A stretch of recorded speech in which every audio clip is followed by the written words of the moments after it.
ಎಲ್ಲರಿಗೂ ನಮಸ್ಕಾರ. ನೀವು ನೋಡ್ತಿದ್ದೀರಾ ಇತಿಹಾಸ ಫಾರ್ ಆಲ್. ಇದು ನಿಮ್ಮೆಲ್ಲರ ಚಾನೆಲ್. ಎಲ್ಲರಿಗೂ 79ನೇ ಸ್ವಾತಂತ್ರ್ಯ ದಿನೋತ್ಸವದ ಶುಭಾಶಯಗಳು. ನಾವಿವತ್ತು ಭಾರತದ ಸ್ವಾತಂತ್ರ್ಯದ ದಿನಕ್ಕೆ ಸಂಬಂಧಪಟ್ಟಂತಹ ಕೆಲವು ವಿಶೇಷ ಅಂಶಗಳನ್ನು ಈ ವಿಡಿಯೋದಲ್ಲಿ ತಿಳ್ಕೊಳ್ಳೋಣ. ಬನ್ನಿ. ನಾವಿವತ್ತು ದೇಶಾದ್ಯಂತ ಆಗಸ್ಟ್ 15 ಭಾರತದ ಸ್ವಾತಂತ್ರ್ಯ ದಿನಾಚರಣೆಯನ್ನು ಆಚರಣೆ ಮಾಡ್ತಿದ್ದೀವಿ. ಆದರೆ ಈ ಒಂದು ಸ್ವತಂತ್ರ ದಿನಾಚರಣೆಗೆ ಸಂಬಂಧಪಟ್ಟಂತಹ ಕೆಲವು ಪ್ರಮುಖ ಅಂಶಗಳನ್ನು ಈ ವಿಡಿಯೋದಲ್ಲಿ ನಾವು ತಿಳ್ಕೊಳ್ಳೋಣ. ನಮಗೆಲ್ಲ ಗೊತ್ತಿರುವಂತೆ ಆಗಸ್ಟ್ 14ರ ಮಧ್ಯರಾತ್ರಿ ನಮಗೆ ಸ್ವಾತಂತ್ರ್ಯ ಸಿಕ್ತು ಅಂತ ಎಲ್ಲರಿಗೂ ಗೊತ್ತು.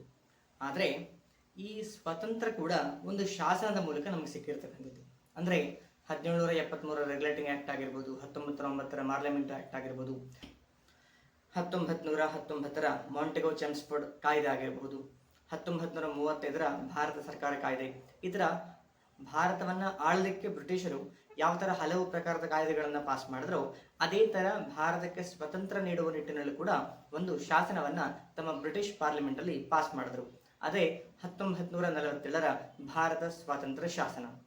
ಆದರೆ ಈ ಭಾರತ ಸ್ವಾತಂತ್ರ್ಯ ಶಾಸನ 1947 ಬ್ರಿಟಿಷ್ ಪಾರ್ಲಿಮೆಂಟಲ್ಲಿ ಯಾವತ್ತು ಪಾಸ್ ಆಯಿತು ಅಂತ ನಾವು ನೋಡೋದಾದ್ರೆ ಜುಲೈ 18ರಂದು. ಹೌದು, ಹೆಚ್ಚು ಕಡಿಮೆ ಒಂದು ತಿಂಗಳ ಮುಂಚೆ, ಅಂದರೆ ಆಗಸ್ಟ್ 15ಕ್ಕೆ ನಮಗೆ ಸ್ವತಂತ್ರ ಸಿಕ್ಕಿದ್ದು. ಆದರೆ ಈ ಶಾಸನ ಪಾಸ್ ಆಗಿದ್ದು, ಬ್ರಿಟಿಷ್ ಪಾರ್ಲಿಮೆಂಟಲ್ಲಿ ಪಾಸ್ ಆಗಿದ್ದು ಜುಲೈ 18, 1947.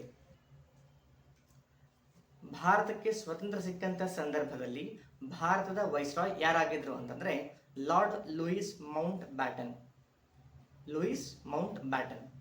ಸೊ ಈ ಆಗಸ್ಟ್ 15ನೇ ಯಾಕೆ ಆಯ್ಕೆ ಮಾಡಿಕೊಳ್ಳಲಾಯಿತು ಅನ್ನೋ ಪ್ರಶ್ನೆ ಬಂದಾಗ ನಮ್ಮ ಗಮನಕ್ಕೆ ಬರ್ತಕ್ಕಂಥ ಒಂದು ವಿಚಾರ ಅಂತಂದರೆ, ಇದೇ 1945 ಆಗಸ್ಟ್ 15ರಂದು ಜಪಾನ್ ಈ ಒಂದು ಮಿತ್ರ ಪಡೆಗಳಿಗೆ ಶರಣಾಗಿತ್ತು. ಅಂದರೆ ಆಗಸ್ಟ್ 6 ಮತ್ತು 9 2 ಅಣುಬಾಂಬ್ಗಳನ್ನು ತನ್ನ ಮೇಲೆ ಹಾಕಿಸಿಕೊಂಡ ನಂತರ ಜಪಾನ್ ಆಗಸ್ಟ್ 15ರಂದು ತಾನು ಮಿತ್ರ ಪಡೆಗಳಿಗೆ ಶರಣಾಯಿತು. ಅಲ್ಲಿಗೆ 2ನೇ ಮಹಾಯುದ್ಧ ಮುಕ್ತಾಯಗೊಂಡಿತು. ಸೊ ಅದೇ ದಿನಾಂಕವನ್ನ ಮೌಂಟ್ ಬ್ಯಾಟನ್ ಅವರು ನಮ್ಮ ದೇಶಕ್ಕೆ ಸ್ವಾತಂತ್ರ್ಯ ನೀಡಲಿಕ್ಕೆ ನಿಗದಿಪಡಿಸಿದ್ರು. ಹಾಗಾಗಿ ನಮಗೆ ಆಗಸ್ಟ್ 15ಕ್ಕೆ ಸ್ವಾತಂತ್ರ್ಯ ಸಿಕ್ತು. ಇನ್ನು ಇದಕ್ಕೆ ಸಂಬಂಧಪಟ್ಟಂತ ಮತ್ತೊಂದು ಪ್ರಮುಖ ಅಂಶ ಅಂತಂದ್ರೆ, ಆಗಸ್ಟ್ 15, 1947ರಂದು ಏನು ಮೊದಲ ಬಾರಿಗೆ ನಾವು ಸ್ವತಂತ್ರ ದಿನವನ್ನು ಆಚರಣೆ ಮಾಡಿದ್ವಲ್ಲ, ಆ ಒಂದು ಸ್ವತಂತ್ರ ದಿನಾಚರಣೆಯಲ್ಲಿ ಸ್ವತಃ ನಾವೇನು ರಾಷ್ಟ್ರಪಿತ ಅಂತ ಕರಿತೀವೋ, ಫಾದರ್ ಆಫ್ ನೇಷನ್ ಅಂತ ಕರಿತೀವಲ್ಲ, ಅಂತಹ ಮಹಾತ್ಮ ಗಾಂಧೀಜಿಯವರು ಭಾಗವಹಿಸಿರಲಿಲ್ಲ. ಯಾಕಂದ್ರೆ ದೇಶ ವಿಭಜನೆ ಆಗಿತ್ತು.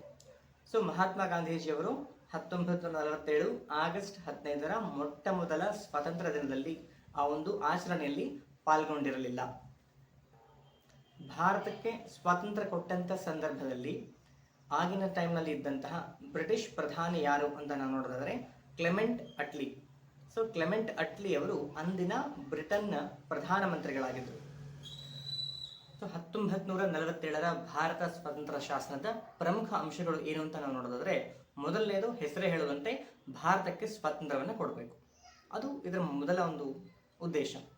ಆದರೆ ಎರಡನೇ ಅಂಶ ಏನು ಹೇಳುತ್ತಂತಂದ್ರೆ, ಭಾರತವನ್ನ ಭಾರತ ಮತ್ತು ಪಾಕಿಸ್ತಾನ ಎಂಬುದಾಗಿ ವಿಭಜನೆ ಮಾಡುವುದರ ಮೂಲಕ ಭಾರತಕ್ಕೆ ಸ್ವಾತಂತ್ರ್ಯವನ್ನು ಕೊಡಬೇಕು. ಇದು ಅತ್ಯಂತ ಕಹಿ ಘಟನೆ. ಭಾರತದ ಚರಿತ್ರೆಯಲ್ಲಿ ನಡೆದಂತಹ ಅತ್ಯಂತ ಕಹಿ ಘಟನೆ ಯಾವುದಂತಂದ್ರೆ, ಭಾರತ ಮತ್ತು ಪಾಕಿಸ್ತಾನ ಅಂತೇಳಿ 2 ತುಂಡಾಗಿರ್ತಕ್ಕಂಥದ್ದು. ಅಷ್ಟೇ ಅಲ್ಲ, ಈ ವಿಭಾಗ ಯಾವುದರ ಆಧಾರದ ಮೇಲೆ ಆಯಿತು? ಧರ್ಮ ಅಥವಾ ರಿಲಿಜಿಯನ್ ಆಧಾರದ ಮೇಲೆ ಆಯಿತು. ನಮಗೆಲ್ಲ ಗೊತ್ತಿರುವಂತೆ ಮುಸ್ಲಿಂ ಲೀಗ್ ತನ್ನ ನಿರಂತರವಾಗಿರ್ತಕ್ಕಂಥ ಹೋರಾಟದ ಮೂಲಕ ಮುಸ್ಲಿಮರಿಗಾಗಿ ಒಂದು ಪ್ರತ್ಯೇಕ ದೇಶ ಬೇಕು ಅಂತೇಳಿ ಹಠ ಹಿಡಿದು ಹಲವಾರು ಪ್ರಕಾರಗಳಲ್ಲಿ ಹೋರಾಟ ಮಾಡಿ ಸಂಘರ್ಷ ಮಾಡಿ ಕೊನೆಗೂ ತನ್ನ ಹಠವನ್ನ ಸಾಧಿಸಿಕೊಂಡಿತು. ಸೊ ನಾನು ಭಾರತ ಮತ್ತು ಪಾಕಿಸ್ತಾನ ವಿಭಜನೆ ಆಯಿತು ಅಂತಂದಾಗ ಇವು 2 ತುಂಡಾಗಿದೆ ಅಂತ ಅನ್ಕೊಳ್ತೀರ. ನಾವು ದೇಶ 2 ತುಂಡಲ್ಲ, ಒಟ್ಟಾರೆ 3 ತುಂಡಾಯಿತು. ಒಂದು ಭಾರತದ ಬಲಭಾಗದಲ್ಲಿ ಪ್ರಸ್ತುತ ಇರ್ತಕ್ಕಂಥ ಪಾಕಿಸ್ತಾನ, ಅದನ್ನ ಅವತ್ತು ಪಶ್ಚಿಮ ಪಾಕಿಸ್ತಾನ ಅಂತ ಕರೀತಿದ್ರು. ಮತ್ತೊಂದು ಭಾರತದ ಎಡಭಾಗದಲ್ಲಿ ಇನ್ನೊಂದು ಪಾಕಿಸ್ತಾನ ಇತ್ತು, ಅದನ್ನ ಪೂರ್ವ ಪಾಕಿಸ್ತಾನ ಅಂತ ಹೇಳ್ತಿದ್ವಿ. ಸೊ ಪಶ್ಚಿಮ ಪಾಕಿಸ್ತಾನ ಅಂದ್ರೆ ಇವತ್ತಿನ ಪಾಕಿಸ್ತಾನ, ಹಾಗೂ ಪೂರ್ವ ಪಾಕಿಸ್ತಾನ ಅಂತಂದ್ರೆ ಇಂದಿನ ಬಾಂಗ್ಲಾದೇಶ.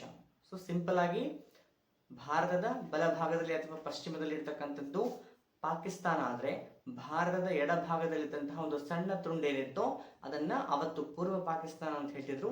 ಅದೇ ಇವತ್ತು ಬಾಂಗ್ಲಾದೇಶ ಆಗಿದೆ. ಸೊ ಈ ತರ ಭಾರತ ಒಟ್ಟಾರೆ 3 ತುಂಡುಗಳಾಗಿ ಹೋಳಾಯಿತು.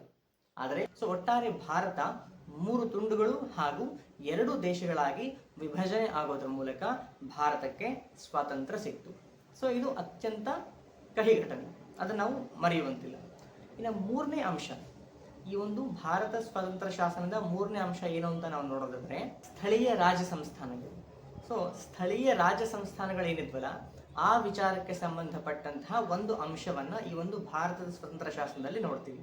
ಅದೇನಂತ ನೋಡಿದಾಗ ಭಾರತದಲ್ಲಿ ಅಂದು ಹಲವಾರು ಸ್ಥಳೀಯ ರಾಜಮನೆತನಗಳಿದ್ವು, ಪ್ರಿನ್ಸ್ಲಿ ಸ್ಟೇಟ್ಸ್ ಅಂತ ಹೇಳ್ತೀವಿ. ಸರಿಸುಮಾರು 562 ಸ್ಥಳೀಯ ರಾಜ್ಯ ಸಂಸ್ಥಾನಗಳು ಅವತ್ತು ಭಾರತದಲ್ಲಿ ಇದ್ವು. ಸೊ ಆ ಎಲ್ಲಾ ರಾಜ್ಯ ಸಂಸ್ಥಾನಗಳಿಗೆ ಸಂಬಂಧಪಟ್ಟಂತೆ ಈ ಒಂದು ಭಾರತ ಸ್ವತಂತ್ರ ಶಾಸನ ಏನು ಹೇಳುತ್ತೆ ಅಂತಂದ್ರೆ, ನೀವು ಇನ್ಮೇಲೆ ಅಂದ್ರೆ ಭಾರತಕ್ಕೆ ಸ್ವತಂತ್ರ ಸಿಕ್ಕ ನಂತರ ನೀವು ಇಷ್ಟಪಟ್ಟರೆ ಪಾಕಿಸ್ತಾನವನ್ನ ಸೇರಬಹುದು ಅಥವಾ ಭಾರತದ ಒಕ್ಕೂಟವನ್ನ ಸೇರಬಹುದು. ಎರಡೂ ಇಷ್ಟ ಇಲ್ಲ ಅಂದ್ರೆ ಪಾಕಿಸ್ತಾನದ ಒಕ್ಕೂಟ ಸೇರಕ್ಕೂ ಇಷ್ಟ ಇಲ್ಲ, ಭಾರತದ ಒಕ್ಕೂಟಕ್ಕೂ ಸೇರಕ್ಕೆ ಇಷ್ಟ ಇಲ್ಲ ಅಂತಂದ್ರೆ ಸ್ವತಂತ್ರವಾಗಿರಬಹುದು. ಸೊ ನಾನು ಹೇಳೋದೇನಂತಂದ್ರೆ ಬ್ರಿಟಿಷರು ಸಾಮಾನ್ಯವಾಗಿ ಅವರು ಸ್ವತಂತ್ರ ಕೊಟ್ಟರು. ಸೊ ಯಾವ ಭಾರತಕ್ಕೆ ಸ್ವತಂತ್ರ ಕೊಟ್ಟು ಅಂತಂದ್ರೆ ನೇರವಾಗಿ ತಮ್ಮ ಆಳ್ವಿಕೆಗೆ ಒಳಪಟ್ಟಂತ ಪ್ರದೇಶಗಳಿಗೆ ಸ್ವಾತಂತ್ರ್ಯವನ್ನು ಕೊಟ್ಟರು. ಹೌದಾ? ಸೊ ಅಲ್ಲಿಗೆ ಅವರು ತಮ್ಮ ಕೆಲಸ ಮುಗಿಸ್ಬೋದಾಗಿತ್ತು. ಈ ಸ್ಥಳೀಯ ಸಂಸ್ಥಾನಗಳಿಗೆ ಸಂಬಂಧಪಟ್ಟಂತಹ ಅಂಶವನ್ನು ಸೇರಿಸುವ ಅವಶ್ಯಕತೆ ಇದ್ದಿಲ್ಲ. ಯಾಕಂದ್ರೆ ಅವ್ರು ಹೇಳ್ದಂಗೆ ನಾವು ಯಾವ ಪ್ರದೇಶಗಳಿಗೆ ಸ್ವತಂತ್ರ ಕೊಡ್ಲಿಕ್ಕೆ ಸಾಧ್ಯ ಅಂದ್ರೆ ಯಾವ ಪ್ರದೇಶಗಳಲ್ಲಿ ಬ್ರಿಟಿಷ್ ಆಡಳಿತ ಇದೆಯೋ ಆ ಪ್ರದೇಶಗಳಿಗೆ ಸ್ವತಂತ್ರ ಕೊಡ್ಲಿಕ್ಕೆ ಸಾಧ್ಯ ಅಂತ ಹೇಳಿದ್ರು. ಸೊ ಅಷ್ಟು ಕೊಟ್ಟು ಸುಮ್ಮನೆ ಆಗ್ಬಿಟ್ಟಿದ್ರೆ ಬಹಳ ಚೆನ್ನಾಗಿರ್ತಾ ಇತ್ತು. ಆದ್ರೆ ಭಾರತವನ್ನ ವಿಭಜನೆ ಮಾಡಬೇಕು, ಭಾರತವನ್ನ ದುರ್ಬಲಗೊಳಿಸ್ಬೇಕನ್ನೋ ಒಂದು ದುರಾಲೋಚನೆ ಅವ್ರ ತಲೆಯಲ್ಲಿ ಇದ್ದಿದ್ರಿಂದನೇ ಉದ್ದೇಶಪೂರ್ವಕವಾಗಿ ಸ್ಥಳೀಯ ರಾಜಮನೆತನಗಳಿಗೆ ಸಂಬಂಧಪಟ್ಟಂತಹ ಈ ಒಂದು ಅಂಶವನ್ನು ಕೂಡ ಅದರಲ್ಲಿ ಸೇರಿಸಲಾಯಿತು. 500ಕ್ಕೂ ಹೆಚ್ಚಿದ್ದಂತಹ ಸಂಸ್ಥಾನಗಳಲ್ಲಿ ಬಹಳ ಪ್ರಾಬ್ಲಮೆಟಿಕ್ ಆಗಿದ್ದು 3: ಜುನಾಗಢ ಸಂಸ್ಥಾನ, ಹೈದರಾಬಾದ್ ಸಂಸ್ಥಾನ ಮತ್ತು ಕಾಶ್ಮೀರ ಸಂಸ್ಥಾನ.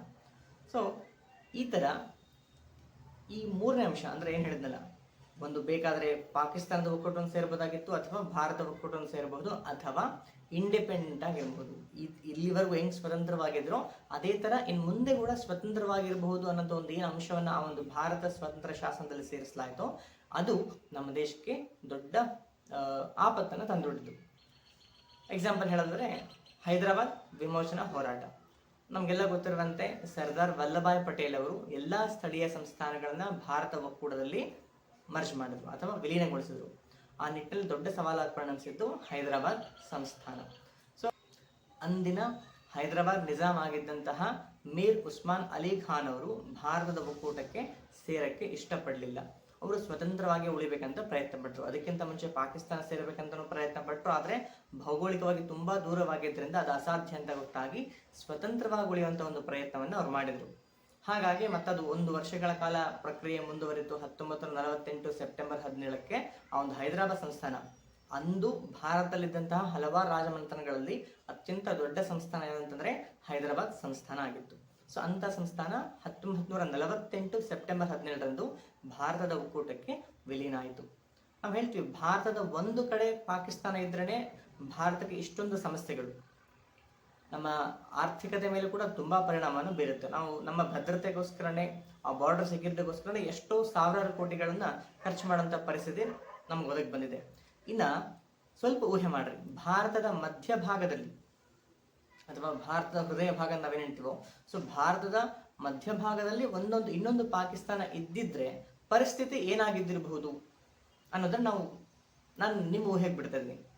ಅದರಲ್ಲೂ ಮುಖ್ಯವಾಗಿ ಈ ಕರ್ನಾಟಕದ ನಾವೇನು ಕರ್ನಾಟಕ ಅಂತ ಹೇಳ್ತೀವಲ್ಲ, ಒಂದು ವೇಳೆ ಅಂತ ಪಾಕಿಸ್ತಾನ ಇನ್ನೊಂದು ಉಳ್ಕೊಂಡಿದ್ರೆ ನಾವು ಮಾತ್ರ ನೆಮ್ಮದಿಯಿಂದಿರ್ಲಿಕ್ಕೆ ಸಾಧ್ಯ ಆಗ್ತಿರಲಿಲ್ಲ. ಯಾಕಂದ್ರೆ ಈ ನಾವು ಕಾಶ್ಮೀರದಲ್ಲಿ ಎಷ್ಟು ಸಮಸ್ಯೆಗಳನ್ನು ನೋಡ್ತಾ ಇದ್ವೋ, ಆ ಒಂದು ಕಾಶ್ಮೀರವು ಭಾರತದ ಒಕ್ಕೂಟದಲ್ಲಿ ವಿಲೀನ ಆಗೋಕ್ಕಿಂತ ಮುಂಚೆ ಎಷ್ಟು ಸಮಸ್ಯೆಯನ್ನ ಎದುರಿಸ್ತಾ ಇತ್ತು. ಅಲ್ಲಿ ಭಯೋತ್ಪಾದಕರ ಸಮಸ್ಯೆ ಆಗಿರ್ಬೋದು, ಬೇರೆ ಬೇರೆ ಸಮಸ್ಯೆಗಳು, ಒಟ್ಟು ಅಲ್ಲಿನ ಜನ ನೆಮ್ಮದಿಯಿಂದ ಬದುಕಲಿಕ್ಕೆ ಸಾಧ್ಯನೇ ಆಗ್ತಿರ್ಲಿಲ್ಲ.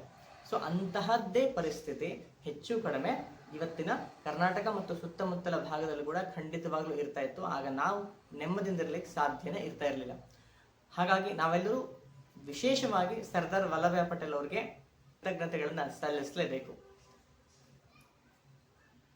ಸೊ ಇದು ಭಾರತದ ಸ್ವಾತಂತ್ರ್ಯ ಶಾಸನ ಮತ್ತು ಭಾರತ ಸ್ವಾತಂತ್ರ್ಯ ಗಳಿಸಿಕೊಂಡಂತಹ ಒಂದು ಕಥೆ.